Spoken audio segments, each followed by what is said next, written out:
o que tem de filho do diabo mercenário atrás de púlpito hoje engravatado, de Bíblia na mão pregando, falando Jesus, Jesus, o que tem hoje é impressionante. Parece que Pedro estava assistindo uma televisão. Impressionante, inigualável essa revelação. Amém. Filipenses no capítulo 1 diz: Paulo e Timóteo, servos de Cristo, a todos os santos em Cristo Jesus que estão com os bispos e diáconos em Filipos, graça e paz a vós outros da parte de Deus nosso Pai e do Senhor Jesus Cristo.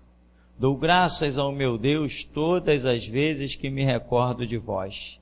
Em todas as minhas súplicas em vosso benefício, sempre oro com alegria, em razão da vossa cooperação na causa do Evangelho, desde o primeiro dia até agora. Estou plenamente convicto de que aquele que iniciou boa obra em vós há de concluí-la até o dia de Cristo Jesus.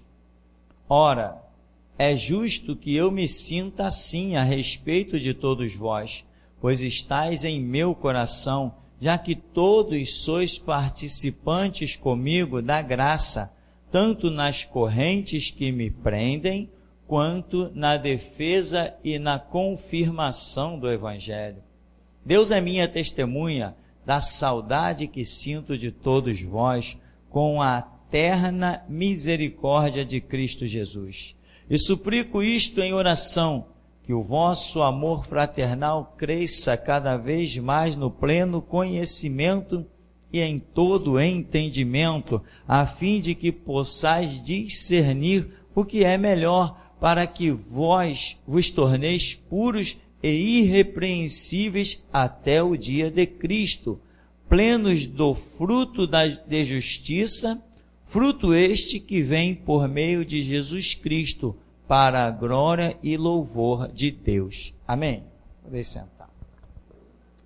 No verso 6, Paulo diz: estou plenamente convicto de que aquele que em vós começou a boa obra, a aperfeiçoará até o dia de Cristo Jesus. Irmãos, existem algumas mentalidades que nos fazem vencer. E existem mentalidades que nos destroem. Tem pessoas que pensam que, se empreenderem um determinado trabalho, que elas simplesmente vão prosperar. Elas esquecem da mentalidade. O que paira dentro da cabeça de alguém para levá-lo a uma atitude? Nós podemos ter atitudes iguais. Duas pessoas podem ter as mesmas atitudes e uma pode estar certa e outra pode estar errada. Sim? Claro, óbvio. Isso vai depender do que moveu tal atitude. Não é somente a atitude que Deus conta, mas o que move uma atitude. Josué fez uma oração errada: sol, detente em Gibeon, e tu, lua, no vale de Ajalon. E, no entanto, Deus atendeu a oração dele errada, pelo caminho certo, parou a terra. O que ele queria, na verdade, era aquilo, ou seja, Deus não olhou a atitude, a fala, a expressão, mas olhou o projeto, o propósito no coração. A Bíblia diz que estarão duas mulheres no campo, e ambas estão ali trabalhando, mas uma será levada e a outra será deixada. Mas as duas não estão no campo? As duas não estão trabalhando? Atitudes que parecem ser iguais, mas o resultado é diferente. Inegável, isso na Escritura é inegável. Muitos naquele dia dirão: Senhor, Senhor, em teu nome expulsamos demônios, em teu nome profetizamos. Ora, isso não está maravilhoso? Não está perfeito? Em nome de Jesus eles curaram enfermos, em nome de Jesus eles profetizaram, em nome de Jesus eles expulsaram o demônio. Atitude correta. E, no entanto, o resultado será um caos. Apartai-vos de mim, eu nunca vos conheci. Como não conheci? Né? Ou seja, Deus não está olhando necessariamente, né? Aliás, Deus não está olhando a sua atitude se ela não procede de um pensamento correto. No reino do mundo, no mundo, as pessoas podem acertar por engano.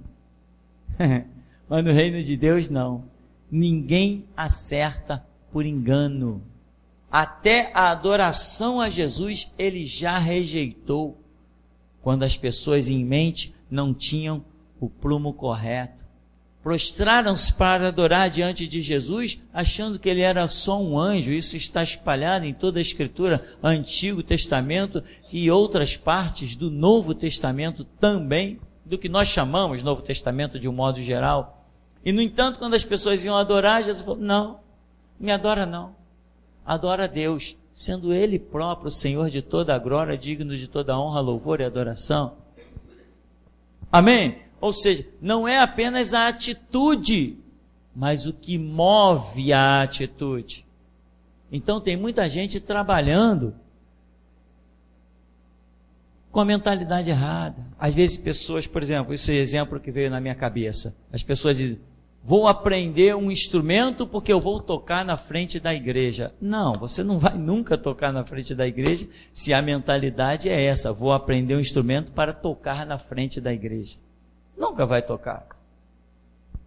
Agora, eu quero aprender para louvar a Jesus. Ah, para louvar a Jesus? Então, para louvar Jesus, você não precisa estar na frente da igreja. Mas se a intenção é estar na frente da igreja, a intenção é aparecer. Né? A intenção é aparecer, aí já é outra história. Então, a mentalidade é que move todas as coisas. E no caso aqui, quando Paulo diz assim: estou plenamente convicto de que aquele que iniciou a boa obra em vós há de concluí-la, né? Aperfeiçoar até o dia de Cristo Jesus. Nós temos que ter a mentalidade correta. Se eu estou na igreja, é porque eu preciso da igreja. Né? Igreja, no conceito geral que nós usamos a expressão. Se eu vou na igreja ouvir uma pregação, é porque eu preciso dessa pregação. Senão eu fico em casa. Vou me deslocar, vou me cansar, vou gastar dinheiro. Todo deslocamento utiliza-se de dinheiro, né? Todo. Ah, pastor, eu venho a pé para a igreja. Não se preocupa não que você vai gastar um pouquinho mais de dinheiro. Quando voltar para casa está faminto. Vai comer mais. Vai passar a comer mais porque está andando mais. E se vai comer mais, vai comprar mais. Gastou dinheiro. Não se preocupe, qualquer deslocamento você vai gastar dinheiro. Então, Paulo diz, ele começou a boa obra. Mas aí ele vai exaltando os filipenses aqui e diz: olha, aquele que em vós começou a boa obra vai aperfeiçoar até quando? Até o dia de Cristo Jesus. Ou seja, ele começou uma obra na vida de vocês, mas a estrada ainda é longa. Vai ser aperfeiçoada até a morte de vocês. Enquanto vocês estão vivendo sobre o planeta, esta obra estará sendo aperfeiçoada. Nunca haverá um dia em que nós diremos: aprendi tudo. Sei tudo de Bíblia. Imagina, li a Bíblia 500 vezes. Passei 20 anos lendo a Bíblia, eu sei tudo de Bíblia. Eu digo assim: esqueceu de... procura um manicômio. É louco alguém que diz que sabe, aprendeu toda a Escritura. É impossível. Se ela contém expressões de Deus, ninguém jamais dominará isso. Deus vai falar em todo o tempo, de todas as formas. Então, as pessoas às vezes se confundem. Por quê? Não conseguem entender que todas as vezes que abrir Jeremias 33:3, ali está escrito o quê? Clama a mim e eu te responderei. E eu vou te anunciar coisas grandes e firmes que tu não sabes. Ora, essa palavra pode ser invalidada? Não, isso significa que você passa 10 anos estudando. Quando você abrir em Jeremias 33:3, ele está te dizendo que você ainda tem coisa que você não sabe. Você passa 20 anos, 30 anos, 50 anos da tua vida mergulhando na Escritura. Você vai aprender muita coisa, mas se você abrir Jeremias 33:3, você vai descobrir que tem mais coisa para ser aprendida. Deus é uma fonte inesgotável. A água que ele jorra, ele tem sempre muito mais a jorrar. Então, quando Paulo diz, ele começou a boa obra, irmão, sabe por que você está na igreja? Você está na igreja para ouvir, não só o que você já sabe, porque Paulo diz, não me canso de vos escrever sempre as mesmas coisas, é segurança para vós. Repetir coisas faz parte de um projeto de Deus. A nossa mente só consegue guardar muitas coisas pela repetição. E o próprio livro, 5º livro do Antigo Testamento, se chama Deuteronômio. Esse livro significa livro de repetições, segundo alguns teólogos, porque ali em Deuteronômio, Moisés reescreve o que escreveu em detalhes de Gênesis, Êxodo, Levítico e Números. Deuteronômio é uma repetição de vários mandamentos. Para que Deus precisava de um livro repetindo aquilo que ele já havia dito? Algum projeto tem, amém? Então, existe o detalhe de você ouvir coisas que você já sabe, mas quando Deus te traz na igreja, acredite, sempre Ele tem um projeto de te fazer ouvir alguma coisa que você ainda não sabe. Isso é realmente tremendo. É Ele aperfeiçoando, Ele preparando a estrutura, te impulsionando para a estatura do varão perfeito. O que é o varão perfeito? Cristo Jesus, a personificação da sabedoria, a personificação da serenidade, a personificação da santidade. Um homem que chega ao ponto de dizer assim, quem me convence do pecado? Um homem que chega ao ponto de dizer, olha, vocês julgam pela aparência, eu a ninguém julgo. É muita autoridade, é a estatura do varão perfeito.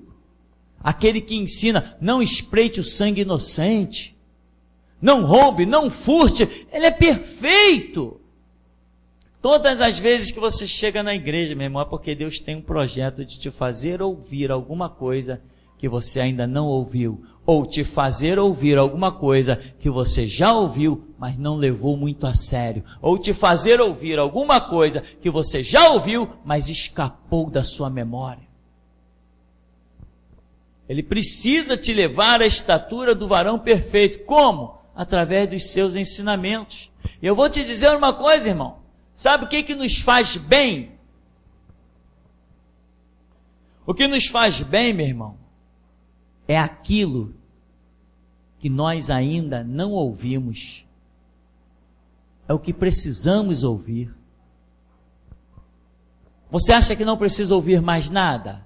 Não, você tem certeza que precisa ouvir muitas coisas. Se o teu Deus é uma fonte inesgotável, você tem certeza, se Ele ainda te mantém nessa terra, se Ele tem uma missão para você e você ainda não viu essa missão, se você acredita que Ele tem uma missão mais profunda, mais poderosa, mais grandiosa, então você acredita que você ainda precisa de mais ensinamentos, mais unção, graça e poder, fé que vem pelo ouvir e ouvir pela palavra de Deus. Então você acredita que precisa ainda crescer, discernir as coisas, discernir um ser humano no abrir dos seus lábios, discernir um ser humano muitas vezes, isso é raro, isso não é para qualquer um, no olhar desse ser humano. E o teu olhar, ninguém discerni-lo.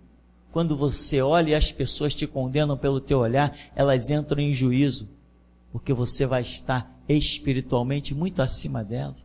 E o homem espiritual a tudo discerne, mas de ninguém ele é discernido. Então, Deus tem projetos. Você já ouviu tudo? Não. Já ouviu a voz de Deus?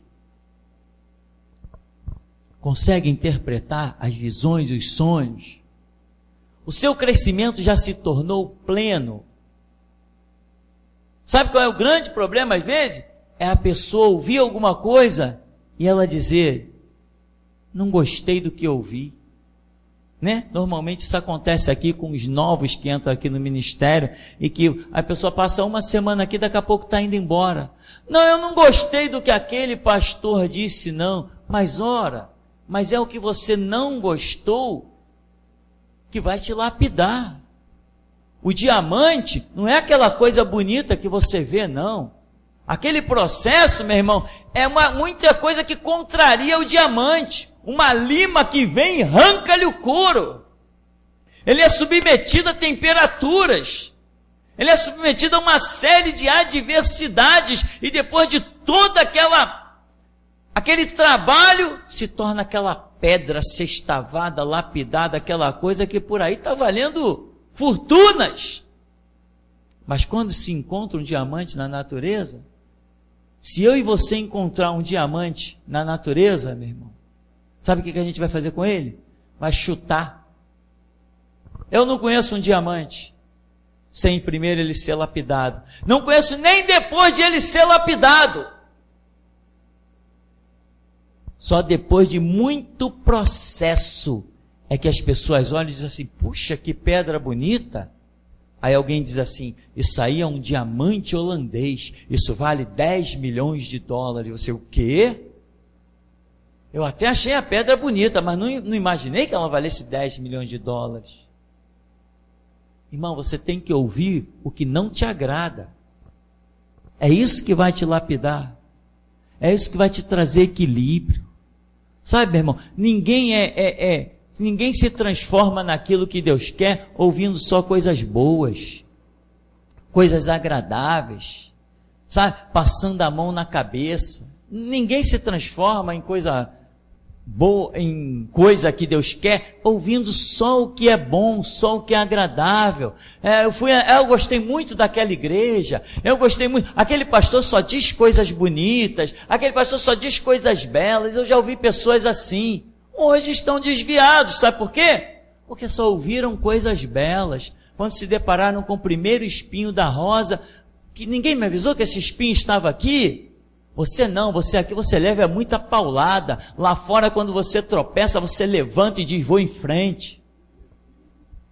Outros fracos só estão acostumados a ouvir coisas boas. A vida é bela, irmão. Você com Jesus vai ser tudo maravilhoso. Jesus é a rosa de Saron no teu caminho e tal, meu irmão, que nada. Jesus para você é a via crucis, é a via dolorosa. Jesus é o Monte Calvário, Jesus é a coroa de espinho, Jesus são os cravos, Jesus é aquele que levou o chicote.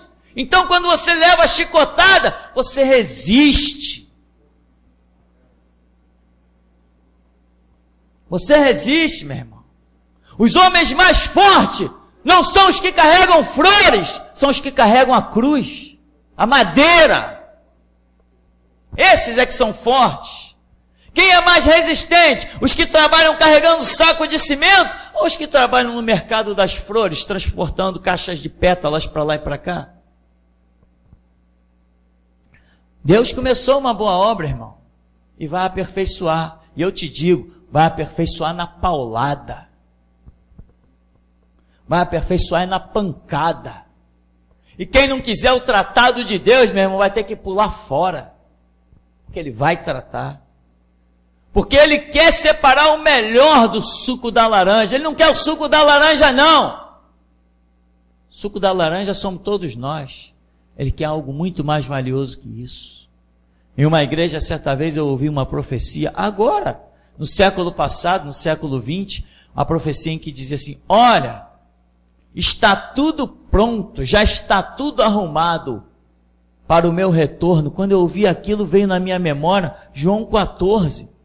Assim, instantâneo, João 14, em que Jesus diz assim, vou preparar-vos lugar, e quando eu preparar, eu voltarei e vos levarei para mim mesmo, para que onde eu estiver, estejais vós também. Aquela profecia ecoou, e isso veio à minha memória. E a profecia dizia, já está tudo preparado, mas Deus não está procurando os verdadeiros adoradores, Ele está procurando os verdadeiros dos verdadeiros. Ilusão, meu irmão. As pessoas estão querendo ser o bom. Irmão, tem que ser o melhor. Não é o melhor que o outro, porque você está arriscado se comparar como melhor que na horizontal de outro ser humano, e esse ser humano não vale nada. Você é o melhor do que não vale nada. Tem que ser o melhor de si mesmo.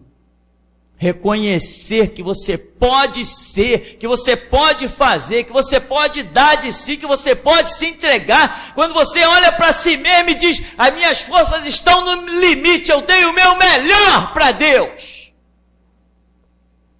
O teu melhor é comparado a ti mesmo e a mais ninguém, porque Deus reparte a cada um de nós segundo a própria capacidade. Então eu não posso me comparar ao meu irmão, porque ele não tem a mesma capacidade que eu, nem eu a mesma capacidade que ele. O meu melhor de mim é aquilo que eu sei que posso fazer e estou negligenciando.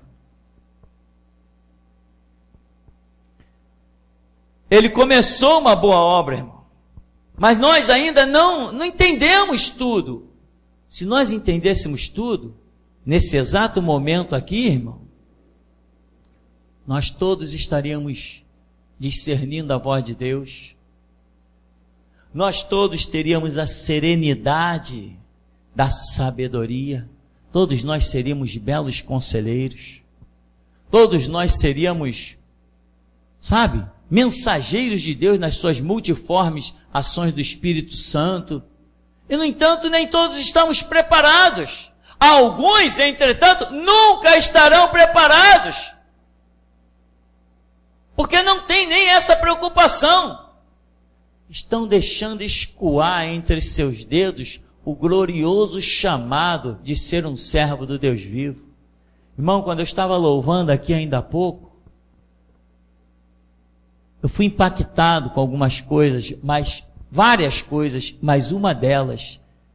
Veja bem, olha só. O ministério tem 16 anos. Antes de fundarmos Geração Jesus Cristo, eu já tocava à frente de igreja com um violãozinho na mão e cantava. Pois hoje, exatamente hoje, aqui nesse culto, depois de 16 anos já no meu ministério, quase 30 anos de evangelho, eu fui impactado por uma mensagem trazida pelo Espírito Santo, que dizia: você está louvando ao Deus vivo. Parece coisa de criança, mas dá vontade de saltar e virar cambalhota. Louvar o Deus vivo não é coisa para qualquer um. Então, meu irmão, exulta, canta, te alegra, dá o teu melhor. Ele começou uma obra. Tem gente que entra por essa porta na hora do louvor, meu irmão, e está acessando o celular. Eu vou dizer assim, vai para o inferno. Não é que eu estou mandando ir para o inferno, não. É que eu estou dizendo que vai para o inferno. Tinha uma igreja que uma vez eu frequentava, quando você chegava na porta estava escrito assim: por favor, desligue o celular. Não existia nem touchscreen ainda. Na entrada estava escrito: por favor, desligue o celular. Eu achava aquilo, sabe o quê? Ridículo. Eu dizia assim, não é possível. Será que alguém entra na igreja, na casa de Deus, e ainda vai falar no celular dentro da casa de Deus? O que é mais importante? Um celular ligado?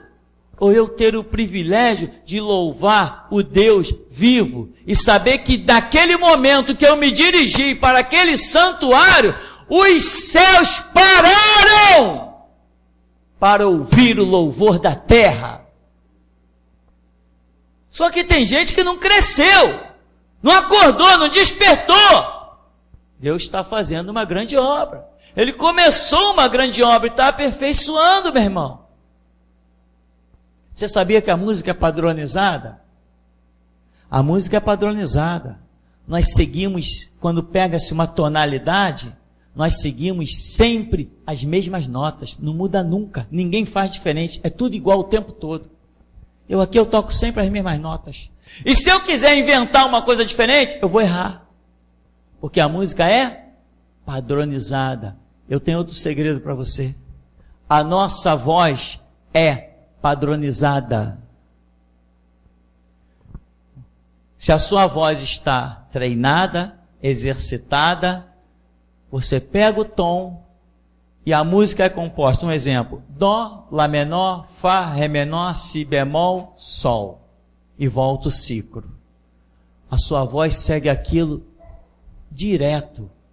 Vai entrando em cada nota automaticamente, sem nem você se preocupar, nem saber em que tom é aquela música, que nota está sendo tocada, isso não interessa. Quem canta não precisa saber tocar. Uma coisa não tem nada a ver com a outra. Nem a pessoa que canta pergunta em que tom você vai tocar, que nota você vai tocar, isso não interessa. O instrumento solta a tonalidade, o ouvido capta e a voz vai embora tranquilamente. Isto é padronizado. Mas me diz se todo mundo canta. Deus criou a música, nos fez para o louvor da sua glória, nos padronizou a garganta, nos padronizou o tom, mas só canta, só louva e só engrandece a Deus quem se dedica para treinar a garganta. Fantástico, incrível, extraordinário. Ou seja, mesmo que tu tenhas nascido para o louvor da glória de Deus, se você não se empenhar e dedicar, você não louva como deveria louvar. Você apenas louva, mas a sua voz nunca vai se destacar. E digo mais, uma voz destacada nada mais é do que uma voz comum. Porque todos nós já nascemos com dom para cantar, louvar e engrandecer a Deus em forma de música. Música que nenhum de nós cria nem inventa. A música veio do céu. O próprio Satanás era ministro de louvor. Posição essa que hoje, quem tem somos nós. Aqui hoje, eu sou ministro de louvor. Dentro desta congregação, no momento de culto ao Deus vivo, eu decido o que vai ser cantado ou não. Eu fiquei no lugar do diabo. Ele foi expulso, eu hoje estou no lugar dele na terra. Amém, meu irmão? É uma posição muito grande.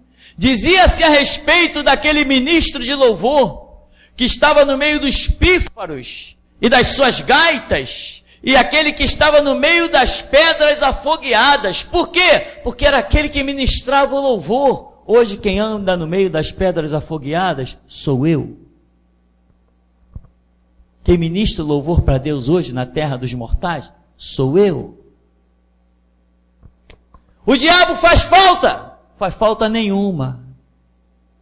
Deus conta com quem está de pé.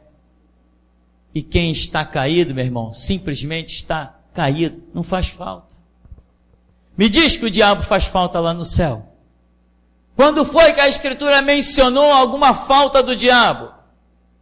Que ele faça lá no céu? Não faz falta absolutamente nenhuma. Assim como foi no céu, assim é na terra. Nós temos que caminhar, seguir, descobrir os projetos de Deus e trilhar esse caminho, irmão, sem deixar escoar das nossas mãos, sabe? Começa a entender, irmão. No tempo dos navegantes portugueses, eles diziam o seguinte, né? Portugal foi o país que investiu em navegação, porque é cercado de uma terra que não tinha para onde ir, a Espanha atrás, Portugal, uma península lá no fim da coisa, só dava para o mar. Eles se transformaram nos melhores navegadores. E os portugueses diziam o seguinte: navegar é preciso, viver não é preciso. Por isso, eles foram os grandes descobridores de muitas terras, porque eles metiam a caravela no meio do oceano, encarando ventania, tempestade, e saíam descobrindo tudo. Descobriram um caminho para as Índias e se transformaram em ricos. Descobriram o Brasil, descobriram a América do Norte. Quem descobriu a América? Cristóvão Colombo. Quem descobriu o Brasil? Pedro Álvares Cabral. Quem eram esses homens? Italianos? Franceses? Alemães? Foram os portugueses que desbravaram o mundo afora, porque eles tinham uma ideologia. Navegar é preciso, viver não é preciso. Então, eles botavam o navio no mar e se morrer, morreram. Mas se descobrir, descobriram e descobriram. E nós? Né? Adorar a Deus é preciso, viver não é preciso. Sabe, irmão? Ser instrumento de Deus, isso é preciso. Viver não é preciso, não interessa se vou viver, quer vivamos, quer morramos, somos do Senhor. Então, irmão, você quando vem na igreja, você vem para ouvir coisas que vão te acrescentar. O que é acrescentar? É algo que você não tem. Então, aquele começou a boa obra, mas vai aperfeiçoar até o dia da sua morte. Então você tem que estar atento para não perder nada deste aperfeiçoamento. Todos os dias, eu conheci pessoas que dizem assim, não, eu chego na igreja tarde porque o louvor não me importa, eu quero só ouvir a palavra. Dá para imaginar uma pessoa dessa? Que tem-se um culto a Deus com louvor, com oração, com palavra, com uma série de coisas que fazemos dentro da igreja. Está lá, tudo isso é culto a Deus, mas a pessoa diz, não, eu não vou, eu só chego tantas horas porque o período do louvor não me interessa, eu só quero ir na igreja para ouvir a palavra. Ela pode até ouvir, mas uma coisa é certa, que ela nunca entendeu nada do que ouviu. Deus precisa de gente, meu irmão, para tocar um violão. Deus precisa de gente para tocar instrumentos. Deus precisa de gente para compor. Deus precisa de gente para cantar. Temos um projeto agora e a minha cabeça fica percorrendo a congregação. Meu Jesus, não estou achando essas pessoas. Não estou conseguindo achar, Senhor. Eu preciso de 6 pessoas, pelo menos, que saibam cantar. O ministério tem 16 anos e eu não consigo achar 6 pessoas que saibam cantar dentro da igreja. Por quê? Porque não acessaram Tupirani 100 lá no YouTube, mas tem conhecimento, mas não se interessou. Não entendeu que aquilo fazia parte de um aperfeiçoamento. Sabe quando que eu comecei a me dedicar à música, irmão? Eu sempre gostei de música, mas uma vez eu falei, não, eu vou me dedicar muito à música. Eu entrei na igreja, eu tinha um calo na corda vocálica, não sei se é vocálica ou vocal que chama, enfim, eu tinha um calo na corda vocal. Novo, tinha calo. Por quê? Eu gostava muito de cantar, no tempo do mundo, só que não sabia cantar. Cantava completamente fora, desafinado, e aquilo vai ferindo a sua garganta. Então, quando eu cheguei na igreja, eu tinha esse problema. Aí um dia eu estava numa igreja, aí um profeta se levantou, falou assim, aqui ó, tem uma pessoa aqui que tem um calo na garganta, um calo na corda vocal. Eu falei, esse negócio acho que é comigo. Aí várias pessoas levantaram a mão, as pessoas, não, irmão, receba a bênção, mas não é vocês. Tem uma pessoa, eu falei, deve ser eu. Levantei, aí a profeta falou assim, é você mesmo. Deus está hoje te curando desse calo na corda vocal. Eu falei, puxa, que benção. Acabou o culto, adivinha o que eu fiz? Quando acabou o culto, eu fui lá na frente da igreja. Acabou o culto, já estava todo mundo disperso. Fui perto do irmão e falei assim, irmão, como é que eu faço para me envolver no coral? Eu pensei o seguinte, se Deus curou a minha corda vocal, talvez Ele tenha um projeto com essa corda vocal no louvor, na sua adoração.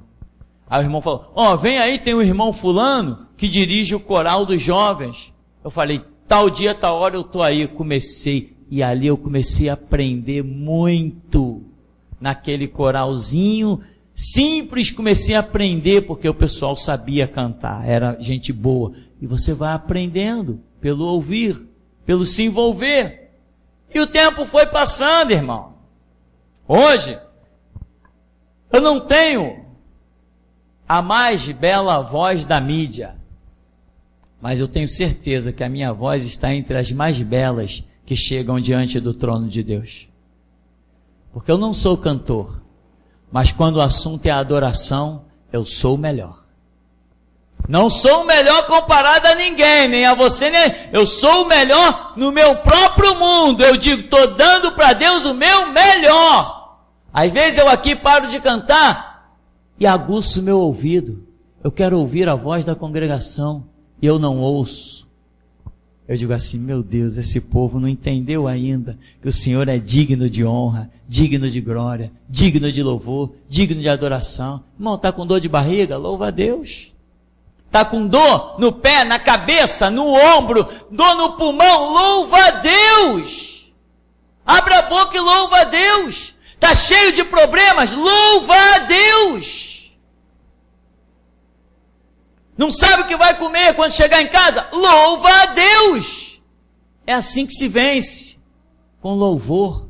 Se Israel tivesse saído do Egito, quando eles saíram louvando, se eles permanecessem louvando, teria todo o mundo entrado na terra prometida.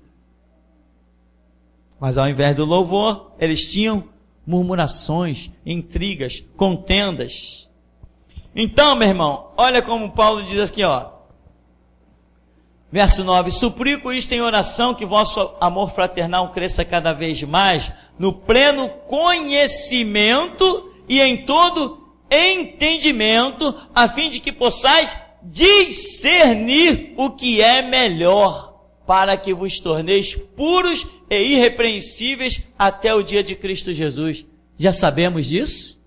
Já sabemos o que é o melhor para sermos totalmente puros e irrepreensíveis até o dia de Cristo Jesus? Irmão, eu te garanto, falo por mim mesmo, ainda não sabemos. Ainda existem situações nessa terra que podem nos surpreender e nós ficarmos impactados, sem saber o que fazer, sem saber que decisão tomar. Isso ainda existe, porque nós ainda não atingimos o quê? A estatura do varão perfeito. Porém, Jesus, em toda situação, ele estava com toda a decisão nas suas mãos, porque ele estava na estatura do varão perfeito. Ah, Jesus, tem uma pessoa ali morta. Não, eu já sei o que fazer. Está na estatura do varão perfeito. Senhor, a fome, a dificuldade, a escassez. Olha a multidão.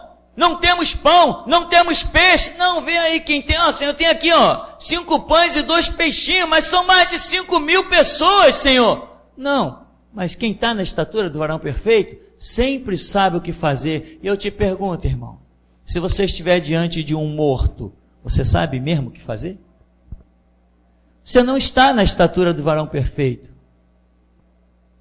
Não está. Então você precisa evoluir, discernir, aprender, crescer. Você que eu estou falando, somos nós. Amém? Enquanto estamos sobre a terra, temos o que aprender, crescer e evoluir. Claro, eu estou um pouquinho mais na frente que você, por isso eu estou aqui e você está aí.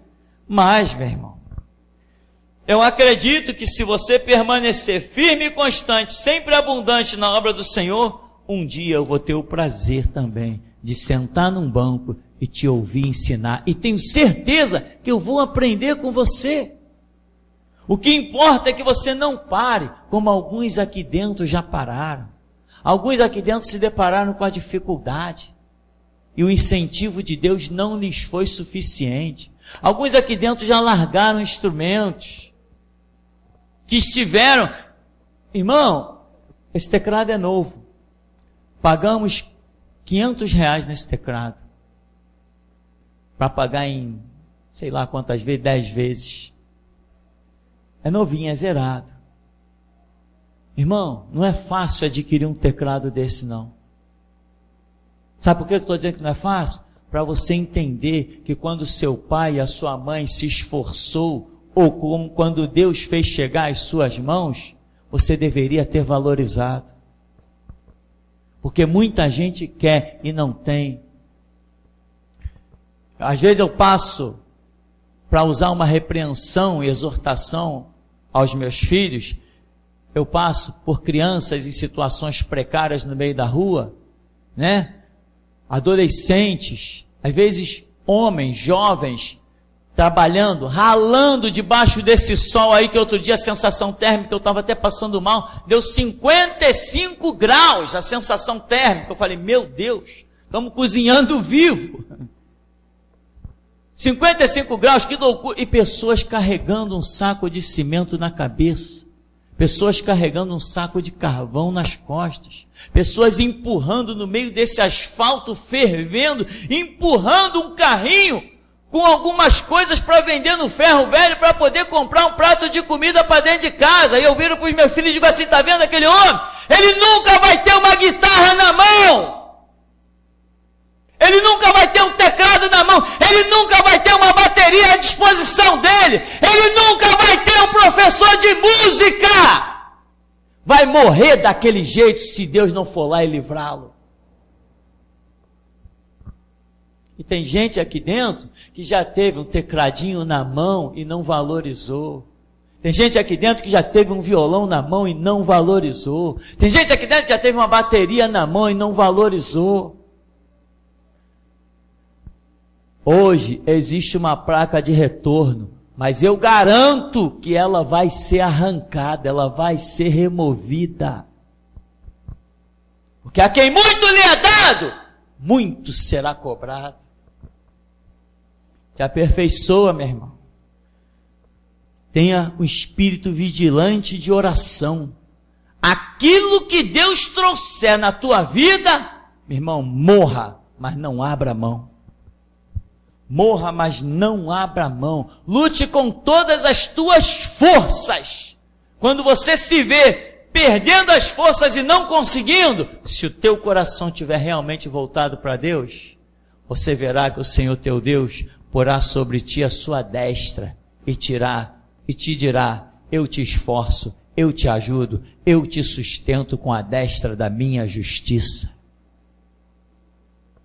Mas tem gente que não valoriza, irmão. Aí depois, a igreja não está legal não, a igreja não é mais a mesma coisa que foi um dia, não é a igreja que não está mais legal, nem é a igreja que deixou de ser o que era, irmão, é o mover do Espírito na tua vida que já não está mais existindo. Então a graça, a glória, a vontade, a alegria que você tinha, já se escoou pelos seus dedos, foi embora, porque você negligenciou. Aí começa a jogar a culpa nos outros. A igreja não é mais a mesma, o pastor não é mais o mesmo, o pastor perdeu a unção, o pastor mudou a visão. Teve gente que quando saiu daqui, disse que depois que eu casei, que eu mudei a visão espiritual. Imagina, meu irmão. Só rindo desses filhos do diabo. Irmão, vou dizer uma coisa para você. Nessa igreja, o que você olhar aqui dentro da minha casa não, dentro da minha casa é a minha esposa que escolhe o piso do chão, o vaso do banheiro, o jarro de rosas, as panelas, o armário, como vai ser o teto, a cor da tinta da parede. Dentro da minha casa eu não dou a mínima para isso, ela que decide tudo. Aqui dentro desse santuário, ela não tem como decidir, sabe por quê? Porque aqui dentro eu não tenho família, eu não tenho esposa. Eu quando estou pregando aqui, meu irmão, eu não tenho família, não tenho pai, não tenho mãe.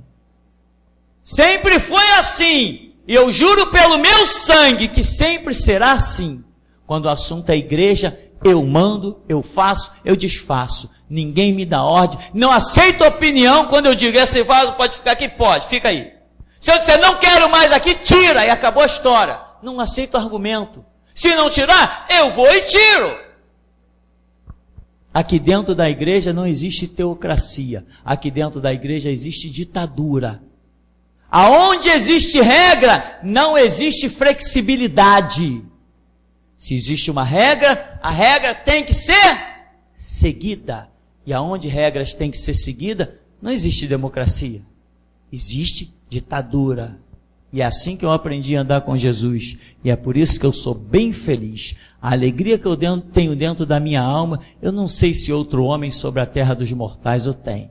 Eu sou feliz. Não importa os pesares, não importa as lutas, a felicidade que eu tenho em ter comunhão com meu Jesus, ninguém pode roubar isso de mim. Mas já teve gente que saiu daqui porque o seu tempo passou, o mover do Espírito passou, a graça lhe foi retirada, a alegria lhe escoou da vida, aí depois, não, eu saí da igreja porque depois que o pastor se casou, ele mudou muito. A esposa dele passou a influenciar muito nas pregações dele. Pena que eu não vou encontrar com essa pessoa na eternidade para rir da cara dela, mas estou rindo agora mesmo. Então, meu irmão, você está aí é para crescer, para aprender, para se envolver, meu irmão, se envolver. Não são aqueles Facebook, não. Agora eu estou fazendo limpeza no meu Facebook, irmão. Se eu te excluir, meu irmão, não fica chateado não, tá? Se eu excluir alguém aqui do meu Facebook, não fica chateado não. Não tenho nada contra você, mas grudado lá no meu Facebook, só vai ter Facebook de gente que eu olho e vejo alguma coisa de Deus. Se eu não ver nada de Deus, eu estou excluindo. Tem nada a ver com o nosso relacionamento fora do mundo virtual, mas lá dentro, na internet, no Facebook, eu abro o Facebook, às vezes até de gente que é de outra igreja, está falando de Deus, está demonstrando um temor a Deus, fica. E pode ser até gente daqui, não tem nada de Deus, excluir. O Facebook do ministério, meu irmão, é para a gente trabalhar para Jesus. A gente publica um negócio ali, aquele negócio vai longe. Mensagens que nós temos colocado ali, tem sido naquele facezinho ali, está sendo ouvida no Japão, nos Estados Unidos, está sendo ouvido lá na África, e nós vamos ficar brincando com um veículo poderoso desse. Teve um irmão aqui na igreja que só porque compartilhou um processo que eu coloquei na internet, o delegado moveu processo contra ele, só porque ele compartilhou um negócio no Facebook. Sabe por quê? Porque o delegado sabe o quanto o Facebook é importante. E por mais que eu grite nesse ministério, tem gente que não acorda. Aquilo é mídia, aquilo é assistido por milhões de pessoas no ano. Aquilo é mídia. Você sabe quanto custa a mídia? Sabe quanto a Brahma, a Coca-Cola paga para colocar uma propaganda nessas mídias televisivas que tem por aí? Uma propagandazinha, meu irmão, dessas redes aí, chegou a sair 100 mil reais por 2 minutos. É só vir a época de carnaval, 100 mil reais, 2 minutos de propaganda. Não, pastor, está exagerando. Ah, estou exagerando, então vai lá e pesquisa na internet. Pesquisa para ver o preço. Mídia, meu irmão, é uma coisa tremenda. Você sabe quanto fatura aquelas palhaçadas de Big Brother e Fazenda, só com aquelas propagandas que eles colocam lá, daquelas Doriana, aquelas marcas que aparecem lá?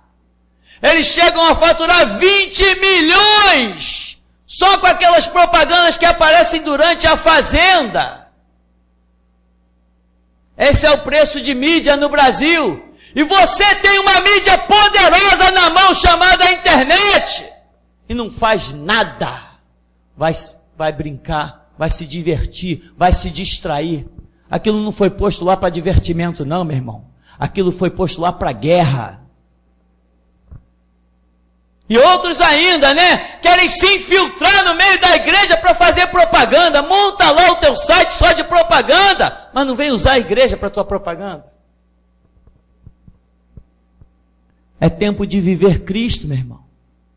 Hoje, mais do que nunca, porque hoje eu posso dizer para você, o machado está posto na raiz da árvore, e toda árvore que não produz bom fruto vai ser cortada e lançada no fogo. Hoje eu posso dizer isso para você. Então, meu irmão, sabe por que você veio aqui? Para ouvir isso. Não gostou? Que pena. Perdeu a chance de crescer. Porque é aquilo que você não ouviu ainda que vai te dar o crescimento. Porque aquilo que você já ouviu, talvez já tenha dado o seu crescimento. Para você continuar crescendo, você tem que receber novas águas, novos sais na sua raiz, novos fortalecimentos, nova alimentação. E cá entre nós, meu irmão, aqui tem alimento. Agora, quem der ouvidos, muito que bem. Quem não der, muito que bem também. Às vezes eu fico um pouco decepcionado, mas eu sempre digo que a minha parte está feita. Então, meu irmão, até aqui nos tem ajudado o Senhor.